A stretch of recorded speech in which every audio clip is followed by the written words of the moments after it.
Достар, сәлем. Бүгін мен сізге ақша ережесін айтқым келеді. Жалпы менің ақшам қалай шашқым келеді, өзім білемін деген қағида жұмыс жасамайды. Ақшаның да өз ережесі бар.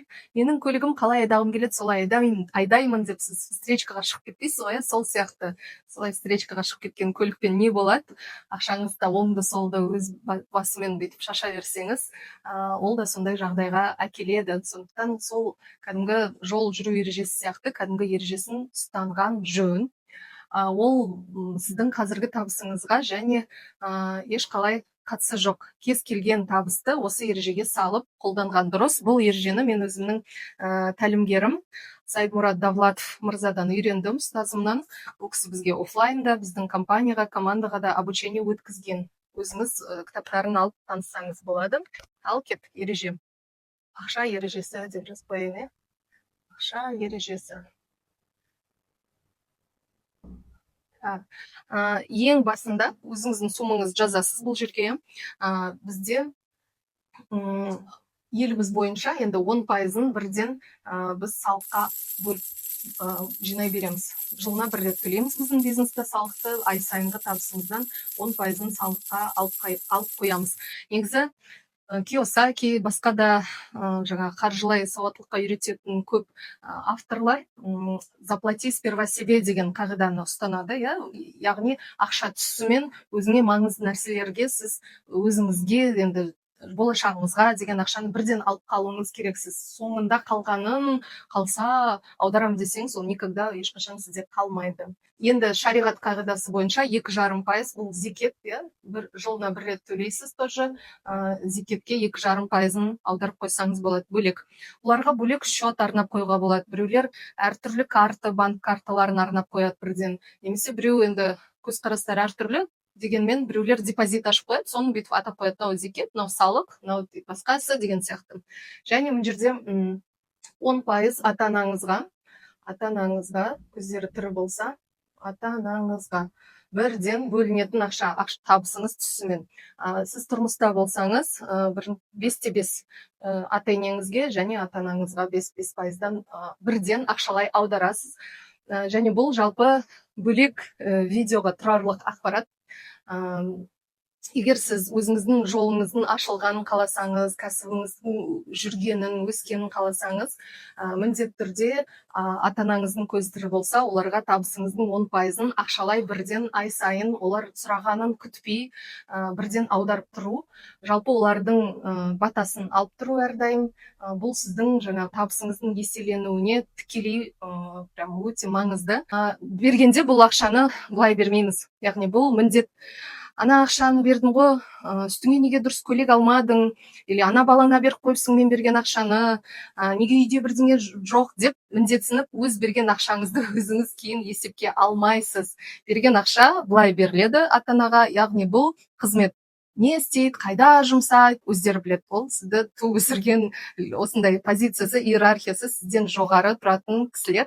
Сондықтан бердіңіз, сол жерде ұмытасыз. Не істейді, қалай істейді, өздері біледі. Сонда бұйырса сіздің кәсібіңіздің, сіздің табысыңыздың берекелі жаңағы өсуі ықтимал.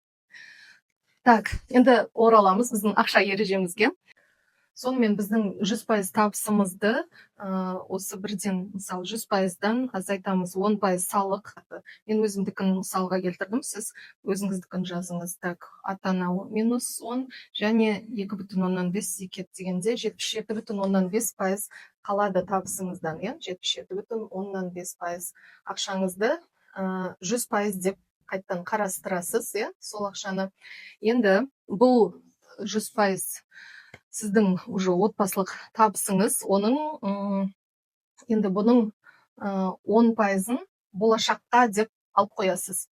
Бұл мысалы кенеттен бір шығындар болып қалады ғой, сонда сіз кредитке, бір қарызға жүгінбей, өзіңіздің болашаққа деген бір жинағыңыз болады. Онандай черный день бірдеңе деп жаман бір нәрсеге арнамаңыз, ниетіңіз жақсы болсын болашағыма деп.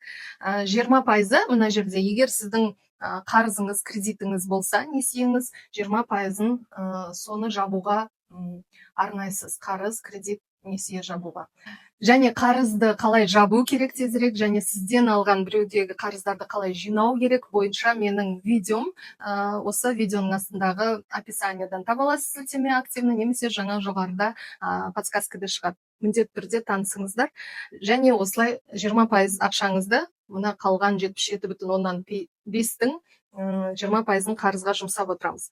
Енді бұдан қалған ақшаны қайтадан 100% деп есептеп аласыз, и уже осыны бөлеміз. Бұның 45%-ы бізде сіздің өмір сүруіңізге, кәдімгі сіздің ақшаңыз осы.